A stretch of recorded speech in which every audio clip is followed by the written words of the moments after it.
This is Caps This Morning. All the latest news from the Washington Capitals to start your weekday and your morning commute. Here's your host, the voice of the Washington Capitals, John Walton.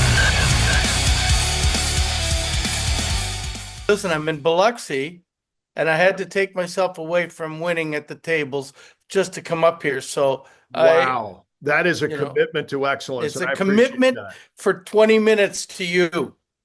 Then I will get it moving. And if I go back and lose, I'll be calling you in a couple hours. If I see you calling me, I'm just going to send it right to voicemail. Yeah, just send it to voicemail. Oh, God. Okay. Here we go in 3, 2.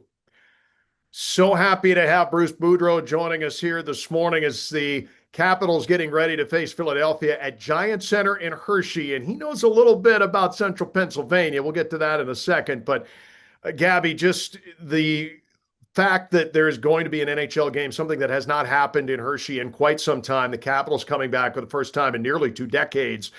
The move there seems to be really exciting. What's it going to be like having the Capitals along Hershey Park Drive? You know what? I think it's going to be amazing. From what I've heard, like as soon as the game was announced, it was less than 2 weeks later than it was sold out. And this is from what people are telling me. And I know a couple guys there, so I hope they're not lying to me. But I think it's going to be great. My biggest wish, because I live in Hershey, because the Hershey fans are huge Cap fans. And there's only 4 preseason games. I hope this is one that Alex chooses to play in. Yeah. Like, I know if there was 7, he might play in 2 or 3 at the most, and only 4, he might play in 2. The older you get, the more work you need. I remember when Mike Knuble was in his last year, he wanted to play every preseason game because it takes a big body a little bit more to get going. So I think that would be a huge treat for the Hershey fans to see Alex in a preseason game in Hershey, especially if this is maybe the one time in the next 2 decades that they have a game in Hershey. And I don't think, as much as I love him, I don't think Alex is playing for 2 more decades. I think that's probably true. And yeah, about old guys needing a little bit more time to get up and get going. I think we can both relate to that too. So I got to say, when people talk about you and talk about the Capitals, they talk about you coming from Hershey, and the Caps were dead last when you got here and all the way to a division title, Jack Adams, all of that. I want to go back a little bit before that. I met you when you came to the organization for the 05-06 season. You'd come over from the Kings organization, the Caps and the Bears. We talk about this long-standing relationship that now spans more than 2 decades. You were the start of that. What are your recollections and your memories when you came to the organization for the first time and were introduced as a head coach of the Bears in 2005? Well, you know what? I think it was during development camp, and development camp was in Hershey at that time. I think, or maybe it was the next year. I don't know, but I do remember getting the funny thing was this is I had the interview, and in the interview, Doug Yangst, George McPhee, Brian McClellan, I think the general was there, and I don't know who else. But the biggest thing I remember about that, and how fortunate life is sometimes, is that at the end of the interview, George said, well, we got to make up our mind here, and I want you to leave your phone off for about 24 hours and don't talk to anybody, and then we'll get back to you. And I said, hey, whatever you want, George, whatever you want. So we went home the next morning, and I was in a golf tournament, and my phone went dead because Portland was supposed to call me that day, to, as funny as it seems, because I think they were going to offer me the job. But my phone went dead, and George phoned me, and I had no service on my phone. So the next day when he phoned me and I got service, he says, I'm glad you listened to me and you turned your phone off for 24 hours. So the way things go, we play Portland in the finals that year. I could have been Portland's coach, but I ended up getting extremely lucky and being the coach of the Hershey Bears, and Hey, I live there now, so I must have loved it. No question about that. And just thinking back to my journey in the AHL in Cincinnati, never saw a playoff round victory ever. Didn't see it in Hershey for my first 3 years there either. And then when you come in and all of a sudden you win in the first round, Norfolk, win in the second round, Wilkes, win in the third round, as you said, Portland, just the memories of that run and specifically that Eastern Conference final, because there were some good players on the other side, Dustin Penner, Corey Perry, Ryan Getzlaff. That was an You can go down the list. If you look at their lineup that they threw at us, there was an awful lot of NHL players. Glenn Cross was there.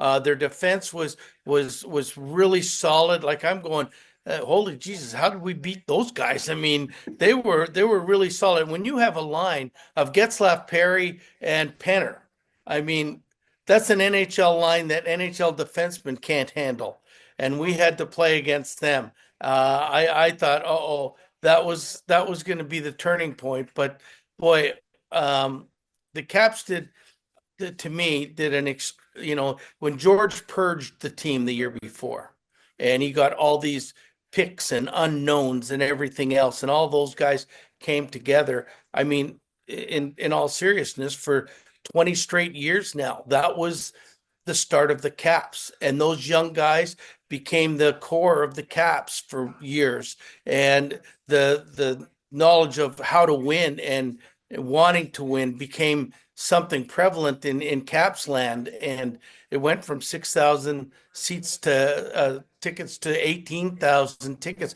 But it was all because George made the trades. For you look at the Brooks Lakes, the Thomas Fleischmans, they draft Eric Fair. Doug Yanks does a great job of getting some American League guys in there. And the next thing you know, they've got a dynasty of winning cups in Hershey for the next 5 years. It's an amazing run of coaches. It started with you, but Bob Woods winning a cup, Mark French winning a cup, Spencer Carberry obviously here now, looking at what Todd Nelson was able to do and winning back-to-back championships. It is a phenomenal run of hockey, and really starting from the time that you were there up till present day and Derek King there now. This is a group of people and a group of players that I can't believe, and I'm sure you agree, where in the NHL do you find this? Because for not just in terms of length, but in terms of success, it's pretty well unparalleled. It is. I mean, who's won the American League in the last 20 years anywhere near what Hershey's done? But the one thing that Washington did, and Hershey was right there with them, and Doug and Herco and everybody, is they wanted to develop winning because they were used to losing. And I think too many NHL teams right now, they sit there and they send all their kids there, but they don't learn how to win.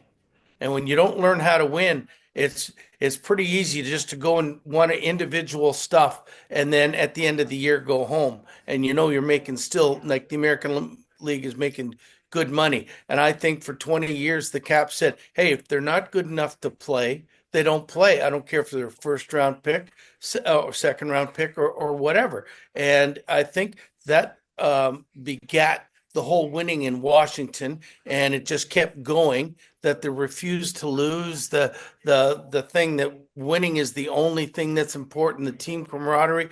I think it was the start of something incredibly good for 20 years. And I know Spencer's going to continue it going, and Derek King's going to continue it going after Todd Nelson and Hershey, and they're going to keep going for years to come.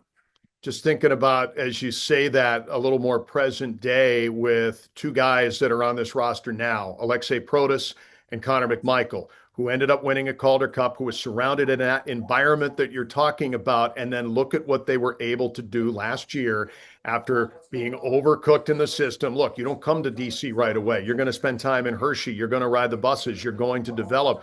And the players they've turned into, I mean, those are two of the best modern day examples, right? I mean, there's a huge list of them, but in the here and now for fans hearing about 20 years ago, I mean, that's what's been happening. That's why those guys are doing what they're doing right now.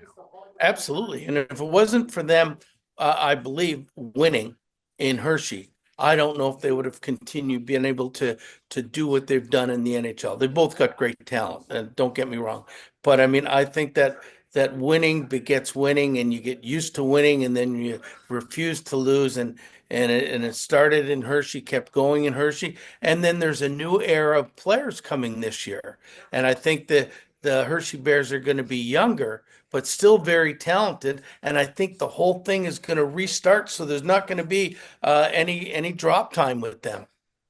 Last one for you. You are on the TV crew for this one at Giant Center. This is a home game for you, just a few minutes down the road that you are. I How like fun it. is this going to be to not only do what you do with the TV stuff, but to do it in Hershey and so many fans around? This is going to be a blast for you. It's going to be a blast, and it's going to feel like, I know the players are going to know it's an exhibition game, and it wouldn't surprise me if a lot of former Bears are dressed in this game. Guys that have had, like, it wouldn't surprise me if the Protuses of the world and the McMichaels were dressed for this game, and the good young players. But boy, I just think they're starting over again. They've drafted really well. They got some great kids coming out. It's going to be so exciting for me. I want to see Ryan Leonard because he's had that 20 games of NHL experience where he got to train over the summer, probably get a little stronger. And, like, I mean, big things are expected from him. But I think that was invaluable in the time he had last year. So I'm hoping to see him in the game, and an awful lot of other young players that are coming out, and I think it's gonna be a hell of a game. Well, as I've told many people many times, between you and George McPhee and Kurt Keel, that's pretty much who I owe my NHL career to. So it's always great to catch up with you. You and I go back so many years, I don't even want to count at this point. But nothing but fun and nothing but great memories, Bruce. Thanks so much for joining me here for this. I appreciate it, but don't sell yourself short. Your vocal cords and you had hair on your head when I saw you, and that hockey mind. And listen, John, you're still in the elite when calling a game. And like, I mean, when we used to watch it, because in Hershey, a lot of the games were on TV way back then, even still. And when you heard your voice on TV, we knew it was not long for you to be a Caps guy. And now you've been there 15 years. I think, or close to it. Yeah, 15. It's unbelievable. That's 15. unbelievable. And we look forward to seeing you there for another 15. So, I mean, you can't get any uglier, so they're going to keep you for that. So that's good stuff. But thanks for radio. we will see you on the 25th, and you have a great time at camp.